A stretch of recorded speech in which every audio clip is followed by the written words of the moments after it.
That's the importance. That's why nonverbal communication is so important, because a lot of the times it's probably the only part of you that's really telling the truth. Being honest. Yeah. Because what did we say before? Like when we were talking about the four inner kingdoms that we have, our mind, our heart, and our body, and then our essence, our divinity, that our body just doesn't know how to lie. Yeah. It can't lie. Yeah.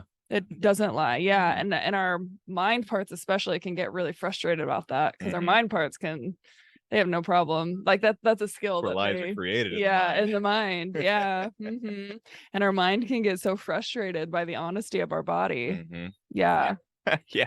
Right. That's a great way of putting it. Yeah. And so, yeah, I think just how my parts have learned to navigate that is to just kind of like shut my body down. And so instead of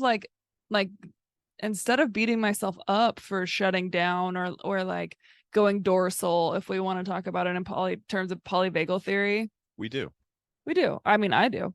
And going like our dorsal, the dorsal branch of our nervous system is the shutdown, is like that's what happens when there's no hope left. Like that's basically your body kind of playing dead. And it's smart, like it's an intelligent survival mechanism. Right. But so often, since we live in a society and a culture that values action and movement and doing, and the more like yang energy of things, we can, yeah, I think that's actually how you're supposed to say it. Yang. I don't know. I don't know. But I've heard really spiritual people say yang, so I think that's the right way. And I want to be really spiritual, so. The most spiritual. Yeah. Really I gotta be the best. You gotta let it hang. Spiritual. Does that make you have to be like, Yee?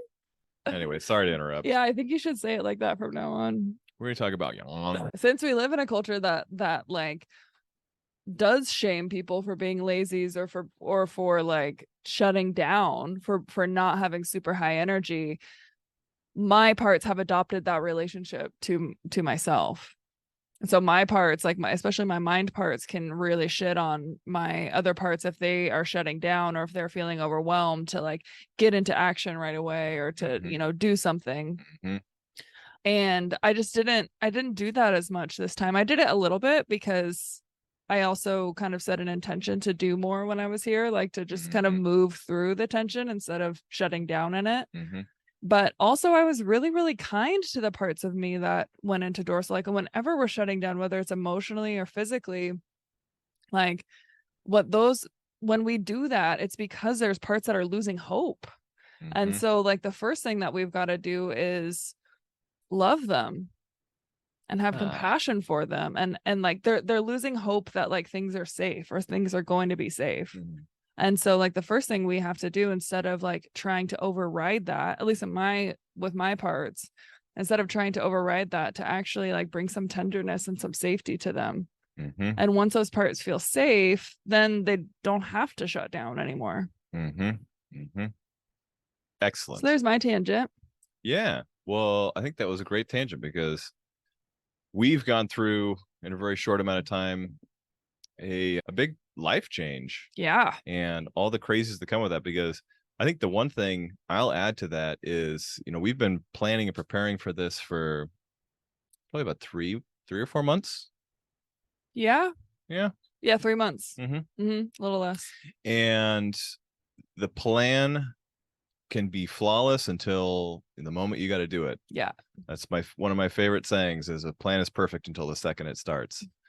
Mike Tyson's version of that is everyone has a plan until they get punched in the face. And it is kind of one of those things like I was saying, my parts kind of had a little freak out moment too, when it's just like, all right, you're about to get punched in the face. Now what? Yeah. And it was nice to, very similar to me, we're just kind of bring up not really the wild story that the parts were telling of like, oh man, none of this is going to work. Like now we're really scared. This is too much. Yeah. All those kind of stories that those parts just kind of start to like flood you with, but to really bring forth the voice of, all of that may be true, but also here's something that's probably going to be more likely true. And this is what we've planned of, we're going to do this, we're going to do that.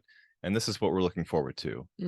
And literally a physical sensation of just like, oh, That's right. Okay.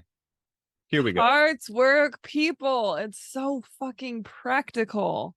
It helps with everything. Everything. Yeah, this episode is brought to you by Parts Work. Seriously. Yeah.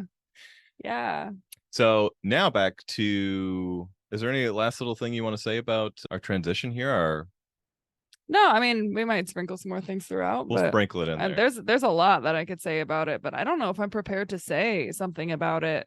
Like I don't know what it all means yet. What? I don't know if I'm prepared.